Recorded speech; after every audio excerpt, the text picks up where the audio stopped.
레위기 5장.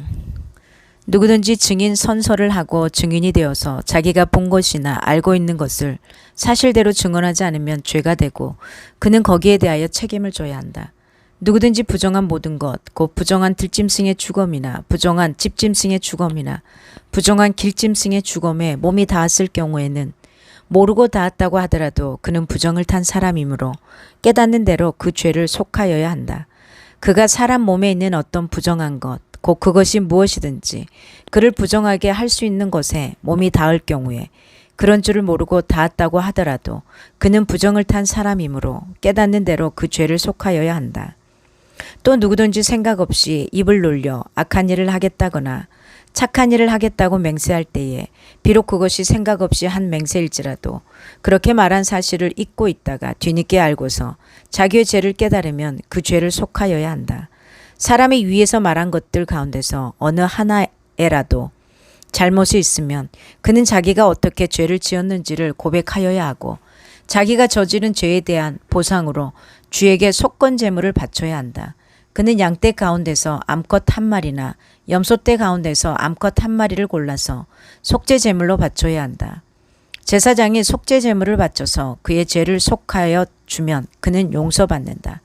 그러나 그가 한 마리도 바칠 형편이 못될 때에는 자기가 저지른 죄에 대한 보상으로 산비둘기 2마리나 집비둘기 새끼 2마리를 나 주에게 바치는 제물로 가져다가 하나는 속죄 제물로 바치고 다른 하나는 번제물로 바쳐야 한다.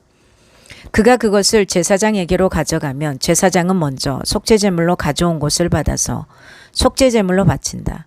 그때의 제사장은 그 제물에 목을 비틀어야 하는데 목이 몸에서 떨어지지 않도록 하여야 한다. 제사장은 그 속죄 제물에서 나온 피를 받아다가 얼마는 제단 둘레에 뿌리고 나머지 피는 제단 밑바닥에 쏟는다. 이것이 속죄 제사이다. 번제물로 가져온 제물은 규례를 따라 제사장이 번제물로 바쳐야 한다. 이렇게 하여 제사장이 그의 죄를 속하여 주면 그는 용서받는다. 그러나 그가 산비둘기 2마리나 집비둘기 새끼 2마리조차 바칠 형편이 못될 때에는 자기가 저지른 죄에 대한 보상으로서 주에게 바치는 속죄 제물로 고운 밀가루 10분의 1 에바를 가져와서 제물로 바쳐야 한다. 이것은 속죄 제물인 만큼 밀가루에 기름을 섞거나 향을 얹어서는 안 된다. 그가 이렇게 준비해서 제사장에게 가져가면 제사장은 그 제물에 한 줌을 덜어내어 제물을 모두 바치는 정성의 표시로 제단 위 주에게 살라 바치는 제물 위에 얹어 불살라야 한다. 이것이 속죄 제사이다. 해서는 안 되는 것 가운데서 어느 하나라도 어겨 잘못을 저질렀을 때에 이렇게 하여 제사장이 그의 죄를 속하여 주면 그는 용서를 받는다.